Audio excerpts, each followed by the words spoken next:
We are the flag bearers of the innovations of the past, the champions of what is to come.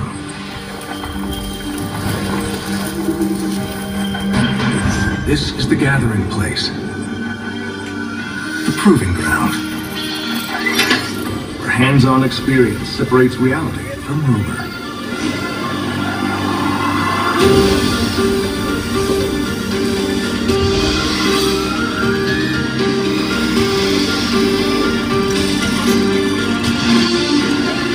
This is a pilgrimage site for all those who thrive on the business of consumer technologies.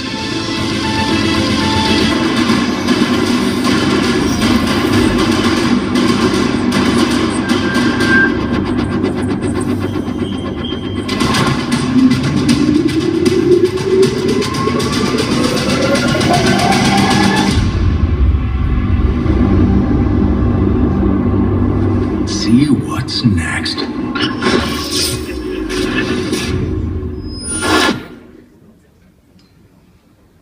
Ladies and gentlemen, please welcome the president of CEA, Gary Shapiro.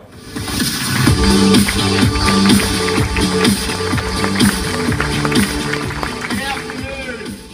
I hope you had a chance to see some of the amazing displays on the show floor at this, the world's largest hands-on showcase of emerging innovation. You know, CES represents all aspects of the tech ecosystem and reflects and drives the magic, the wonder, and the energy and promise of innovation. And keeping with the theme of innovation, I am so delighted to introduce our next keynote, who is known for thinking outside the box. Marissa Mayer was just 37 when Yahoo named her as its new chief in July 2012.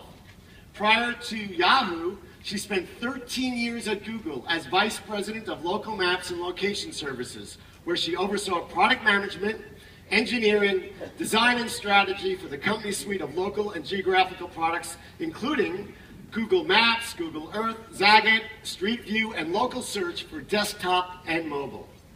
She also played a key role in Google search. At Yahoo, the industry watched as she successfully reinvigorated the internet giant as its new CEO. Her first action at Yahoo was redesigning the websites, followed by overhauling the mobile experience on many of the company's products, including Flickr. She also spearheaded a string of acquisitions, including blogging platform Tumblr and short story shortener Sumly. Fortune magazine recently ranked Marissa #1 on Fortune's 40 Under 40 list. She is the very first woman to achieve this honor. She will share her view of the consumer technology market with us today. Before I introduce Marissa, let's watch this. Magic, singing, unicorns. Then we open our eyes. We start the day.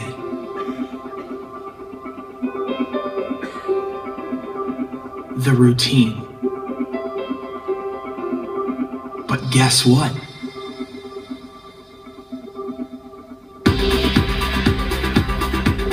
The things you do the most can be just as inspiring, just as entertaining.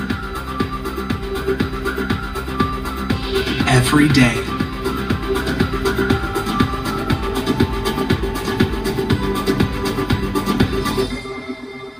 So don't stop dreaming.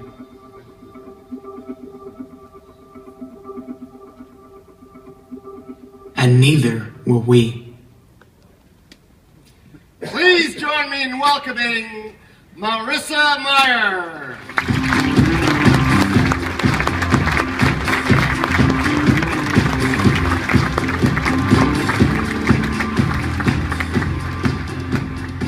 Thank you so much, Gary. I'm incredibly excited to be here this afternoon and share more about our vision for Yahoo. As you saw in our opening video, at our core, Yahoo is about making the world's daily habits inspiring and entertaining. And quite honestly, there are very few places as inspiring and entertaining as CES. This is a place where countless new dreams become reality every year. Today, we'll talk more about our mission, show you what we've been up to for the last year, and also make a few new announcements that will set the stage for the next chapter for Yahoo. It's no secret that we are amidst a massive and continuing platform shift to mobile. It's a key theme here at CES and a key part of Yahoo's future. Mobile takes the things that Yahoo has excelled at for almost 19 years, mail, finance, news, and puts them directly in your pocket, making them truly daily habits. And for Yahoo and our industry, mobile is all about growth.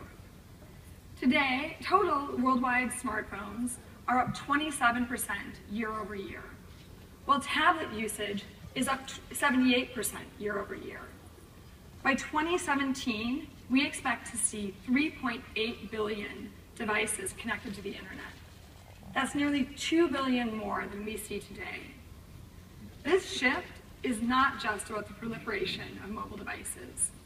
It's also about how much time we're spending on our phones, which has increased 5 times over in the last 3 years. And with this increase, I think it's really interesting to look at what people are doing on their phones.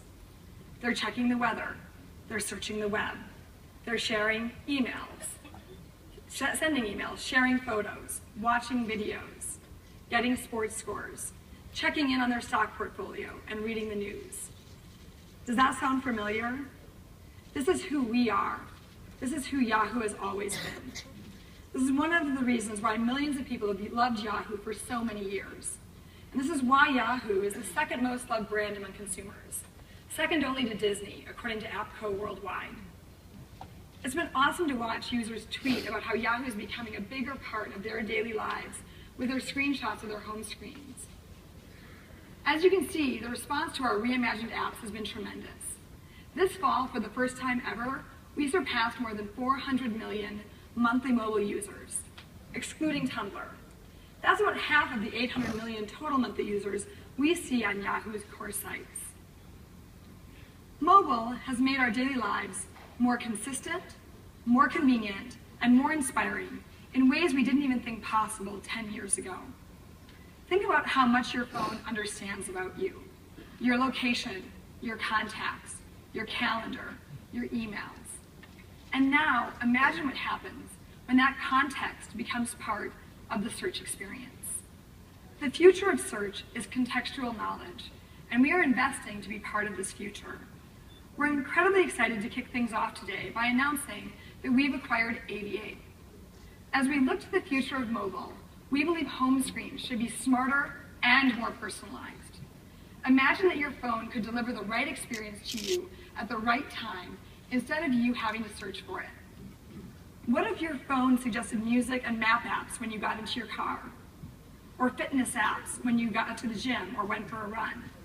Aviate does just that, automatically organizing your apps based on contextual clues, bringing you what you need when you need it. Like Yahoo, Aviate is focused on daily habits. Let's say you check Yahoo Finance every morning with Aviate.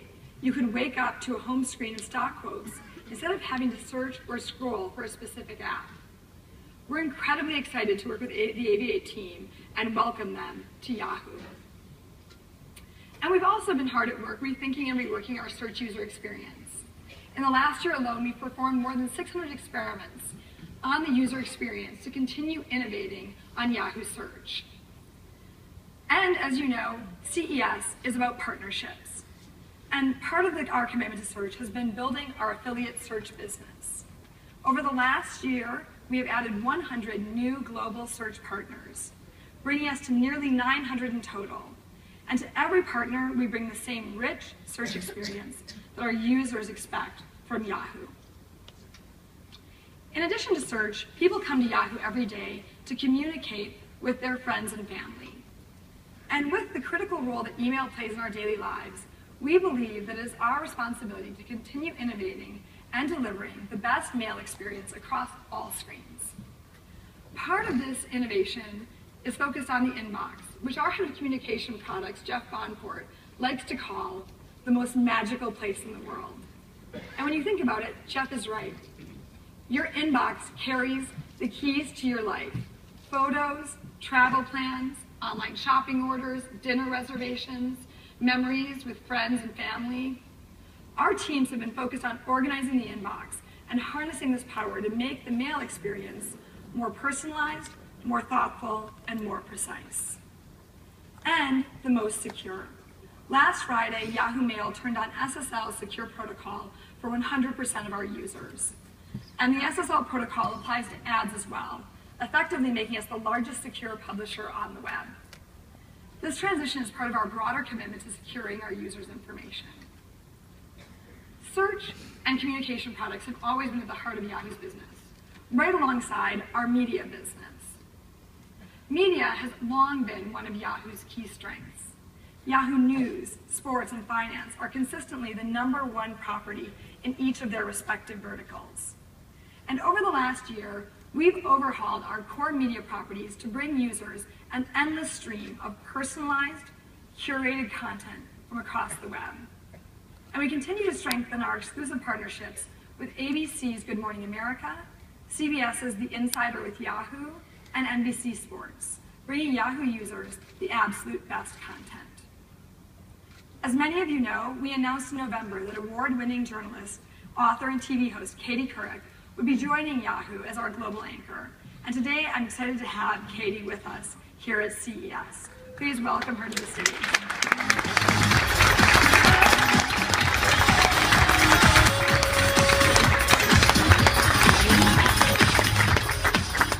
Hi, everybody. Thank you. Happy birthday. Thank you. It is my birthday today, everyone. Which I'd like to ignore, and I want you to know I cannot think of a better way to spend my birthday than with 1,700 of my closest friends here at the Consumer Electronics Show. But I'm happy to be here, and of course I'm here to talk a little bit about the news business. Marissa and I have spoken a lot about that in recent months, and I first got into the news business 35 years ago, and as many of you of a certain age know, it was a very different time. I've often said it was a time when harass was 2 words instead of 1. Thank you for getting that joke.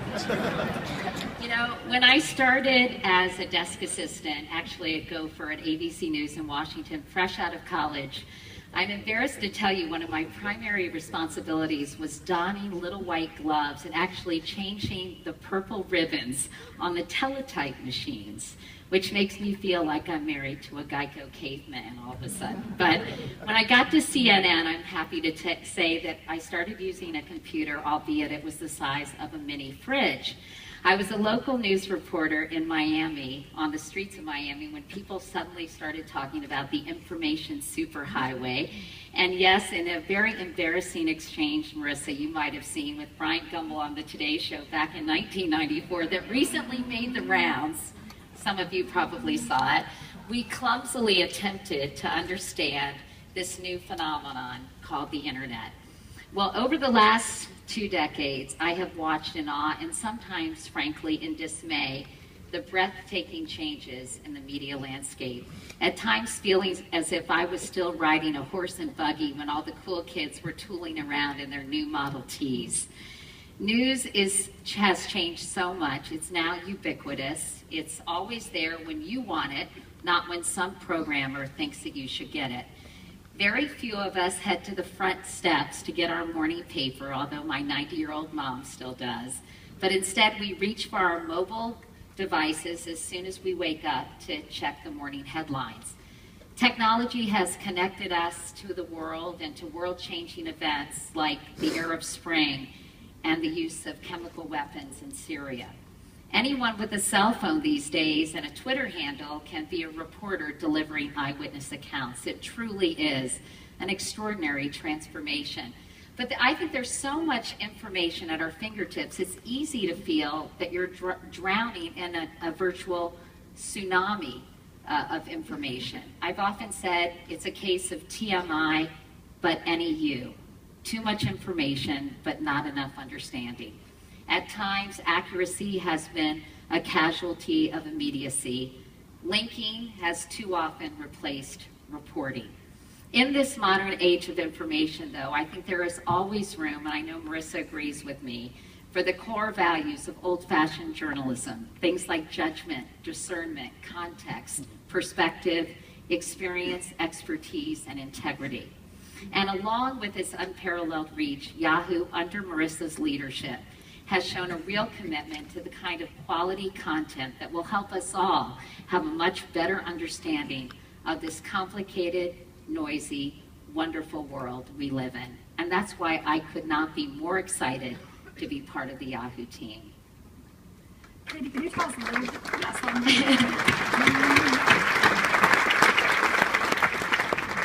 could you tell us a bit more about some of what you're hoping to do at Yahoo? Well, I think one of the most exciting things for me personally about the opportunity at Yahoo is it really is a blank slate. As many of you know, I really enjoy interviewing. So I'm very excited at the prospect of interviewing newsmakers, politicians, sports figures, philanthropists, all kinds of different people, obviously tech leaders, social entrepreneurs, authors, and really anyone who we believe has an important and interesting story to tell. And since we live, as Marissa has talked about, in such a fragmented media world, the extraordinary global reach of Yahoo is tremendously exciting, not only for me, but for potential interview subjects. And we're also in the process, Marissa, of reimagining, I think, how we can take both original and curated content and deliver it in a much more thorough and useful way, particularly on mobile devices. So all those things are very exciting, and I can't wait to get started. I can't wait either, and I'm excited to see your first interviews. Thanks, Katie. All right, thanks, Marissa. Good to see you. Good to see you. Thanks, everybody.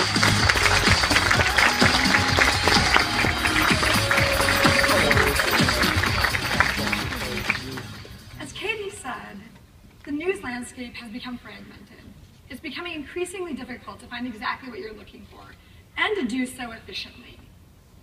So when our team started thinking about how to solve for this fragmentation, they kept coming back to the concept of TLDR, too long, didn't read.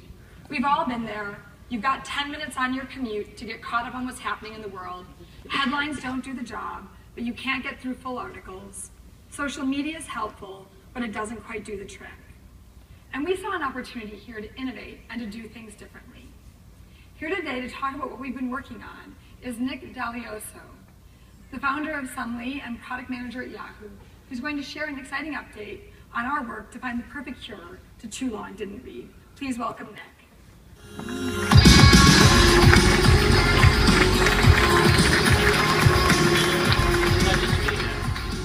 So I'm really excited to announce a new product today. It's called Yahoo News Digest, and at its core, it simplifies news and eliminates the problem of information overload and TLDR. We realized at Sumly that people wanted to be in the know, but were finding it hard to consume the amount of information required. Newspapers used to provide comprehensive summaries of current affairs, but on mobile, there is so much to choose from that it's become overwhelming. So we wanted to design a new product around the idea of being quickly informed on all the need-to-know stories of the day.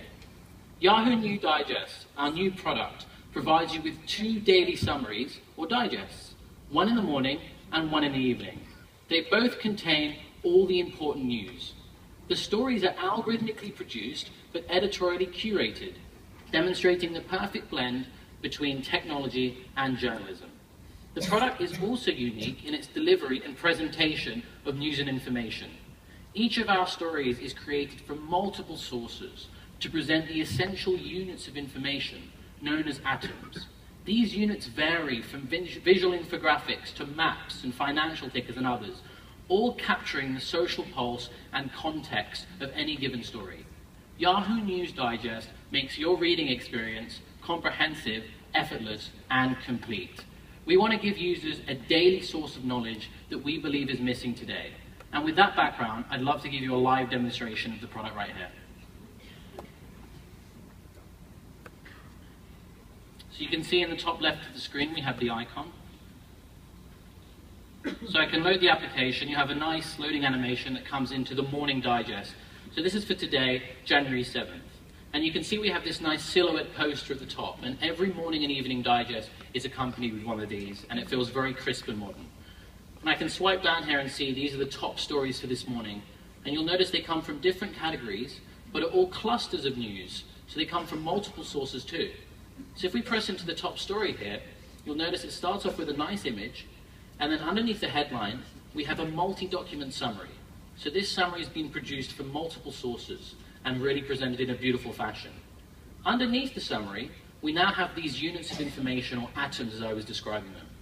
Each atom gives a unique context. So this map, for example, can give a location of the story, and I can tap in and it's fully interactive. We then have these other atoms. So there's a selection of images from the multiple sources. There's some Wikipedia context, maybe telling me about an entity that we've extracted in the story.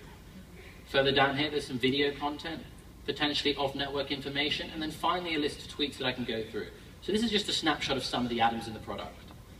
My favorite part is you can come down at the bottom and actually go read all of the original articles that help comprise this topic. So now we can go back into the digest and maybe go on another story. And you can see all of the stories are comprised of these atoms. So if we go into the second story here, it's a political story. So you're going to get a unique set of atoms, in this case maybe an infographic, or again some images, or even a stock ticker. And so we want the application to feel very informative. Now as a user, I can swipe very quickly from story to story, getting my daily dose on all of the categories and topics that you need to know about. And what's really fun is when I get to the bottom here, I can kind of come down the feed, and you get this progress telling me how many stories I've read. So in this case, I've read all the stories in the digest, and now I get this moment of completion, which I think is missing from a lot of news products today. As a user, if you do want more, you can just swipe down here and get the extra news that wasn't quite important enough to be included in the digest. And then finally, as a user, if you really, really love the product, you can actually watch a little countdown until when the next digest is appearing. And you can also go back in time to read other digests and news and information, for example, like last night's that you might have missed. So we think this product is really great. It's on the App Store right now. We'd love you to download it and give us feedback. Thank you.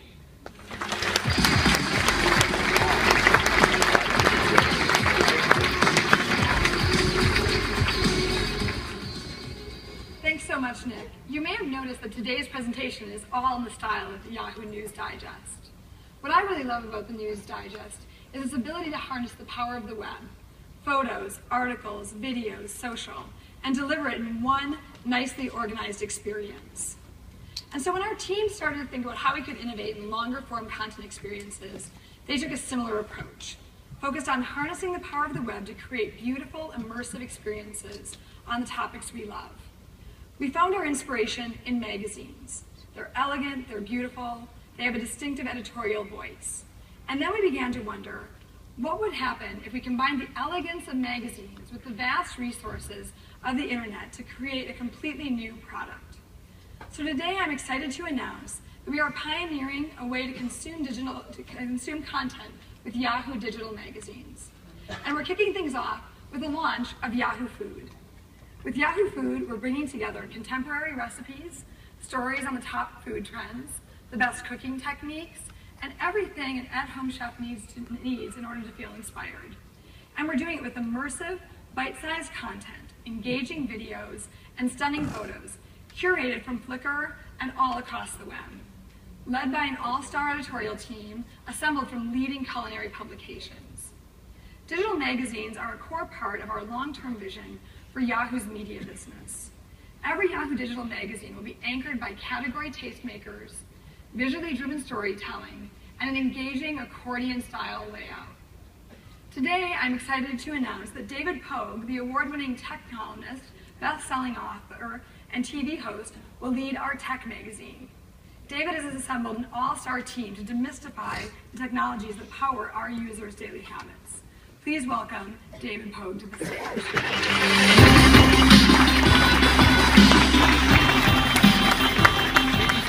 Thanks, Marissa. So, okay, yeah, I picked that picture off of Flickr. I thought it would suggest impact and drama and power, and now that I see it, it just kind of looks like the cover of Dianetics. But anyway, so what I've been doing since I left the Times is doing a lot of thinking about people and technology and culture. Around the last election, I saw a hilarious cartoon that sort of proposed new geographical boundaries of North America based on people's political beliefs.